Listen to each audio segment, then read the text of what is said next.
Bismillahirrahmanirrahim. Assalamualaikum warahmatullahi wabarakatuh.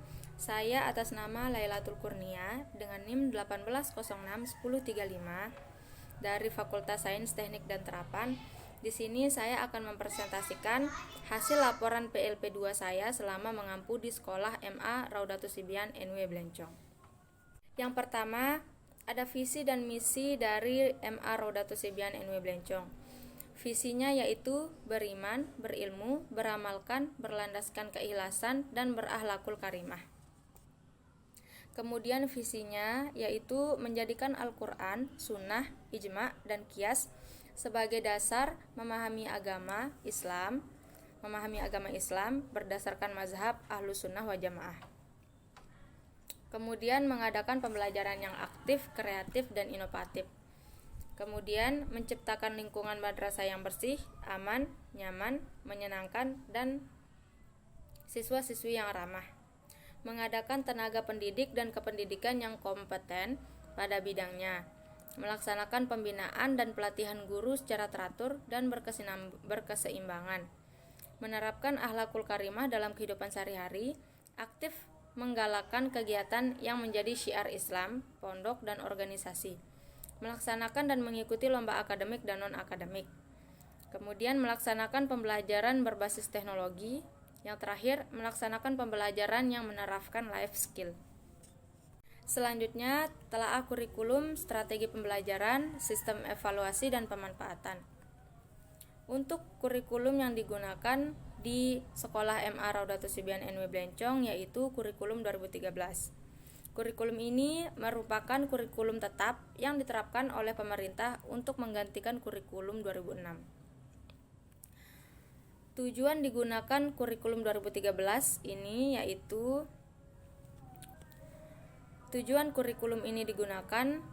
untuk mengembangkan kreativitas, keterampilan saat belajar, serta membangun motivasi siswa agar dapat tumbuh berkembang menjadi siswa yang aktif saat sedang proses belajar, baik di dalam maupun di luar kelas, sehingga nantinya bisa diterapkan oleh siswa atau peserta didik dalam kehidupan sehari-hari.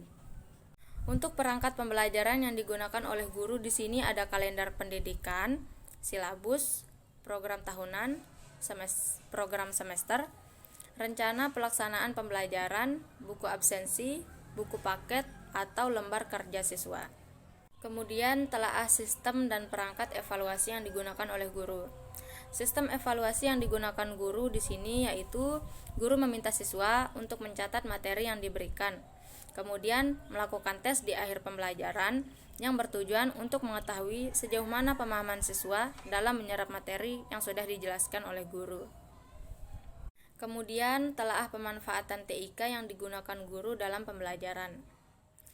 Teknologi yang digunakan oleh guru di MA Raudatus Sibian NW Blencong yaitu komputer, LCD, dan aplikasi WhatsApp.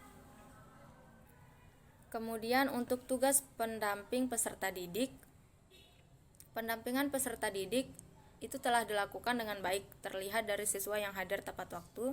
Kemudian apabila siswa tidak hadir tanpa adanya surat izin atau alasan tertentu, maka siswa tersebut dinyatakan alpa. Selanjutnya ada tugas pendamping kegiatan ekstrakurikuler dan kokurikuler. Karena masa pandemik, kegiatan ekstrakurikuler dan kokurikuler di sekolah itu ditiadakan. Siswa hanya melakukan pembersihan di setiap kelas setiap hari sesuai dengan jadwalnya masing-masing. Dan untuk pekerjaan administrasi di sekolah yaitu entry data sekolah dan melakukan arsip data sekolah seperti membuat surat kuasa, mengatur keuangan, membuat pengumuman, dan mengisi buku kegiatan harian. Kemudian untuk perangkat pembelajaran atau satuan layanan BK yang digunakan guru atau media pembelajaran atau administrasi pendidikan yang dibuat oleh mahasiswa, itu ada silabus dan RPP. Yang terakhir ada jurnal refleksi. Peran yang saya lakukan selama proses pembelajaran tidak lepas dari tuntunan guru pamong saya membuat RPP, kemudian RPP yang saya buat itu saya aplikasikan kembali kepada murid-murid untuk diajarkan. Dan kemudian metode mengajarnya juga sudah saya jelaskan di awal, yaitu metode tanya jawab dan diskusi. Tapi kadang-kadang saya juga memberikan contoh soal kepada murid-murid di sekolah untuk dikerjakan secara langsung di papan. Tujuan saya memberikan contoh soal itu untuk mengetes sejauh mana pemahaman mereka pada hari itu selama saya mengajar, dan juga untuk melihat apakah saya sudah cukup baik dalam mengajar atau tidak. Kemudian kejadian-kejadian penting yang saya alami selama proses pembelajaran.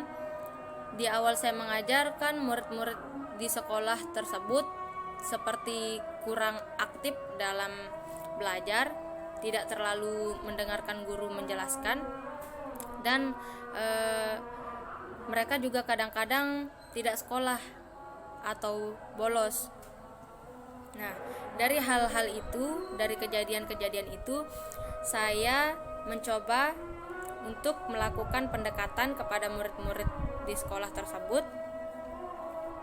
dengan cara menanyakan apakah penyebab mereka kurang aktif dan tidak masuk dalam sekolah, dan menanyakan keluhan-keluhan mereka selama proses pembelajaran. Dan kemudian saya mencoba untuk memberikan solusi dan menenangkan mereka agar mereka tidak melakukan hal-hal tersebut. Dan akhirnya setelah saya mencoba melakukan pendekatan dengan murid-muridnya, mereka mungkin tidak maksimal, tidak semuanya, tapi sedikit tidak membawa perubahan kepada murid-murid di sekolah tersebut. Dari yang kurang aktif menjadi lebih aktif, dan dari yang suka bolos sekolah menjadi lebih sering ke sekolah, terutama pada saat saya mengajar. Kemudian untuk capaian siswa, karena saya sudah melakukan proses pendekatan dan menjadi lebih akrab dengan siswa, akhirnya mereka jadi sedikit demi sedikit lebih mudah paham dalam pelajaran yang saya berikan pada hari itu, dan mereka juga menjadi lebih mengerti materi yang diajarkan oleh guru Pamong dan saya. Kemudian untuk capaian siswa, dari awal saya menilai siswa-siswi yang ada di sekolah tersebut kurang peduli dalam memeriksa atau mencatat pelajaran yang dijelaskan oleh guru. Saya mencoba bergaul dengan mereka dan mencoba untuk menjelaskan setiap materi yang saya jelaskan dengan mudah dan dapat dipahami oleh siswa sesuai dengan karakter pemikiran anak usia belasan tahun. Akhirnya mereka mulai bisa mencatat lebih banyak dari yang sebelumnya. Sekian presentasi yang bisa saya jelaskan. Mohon maaf apabila terdapat banyak kekurangan. Wabillahi taufik wal hidayah. Wassalamualaikum warahmatullahi wabarakatuh.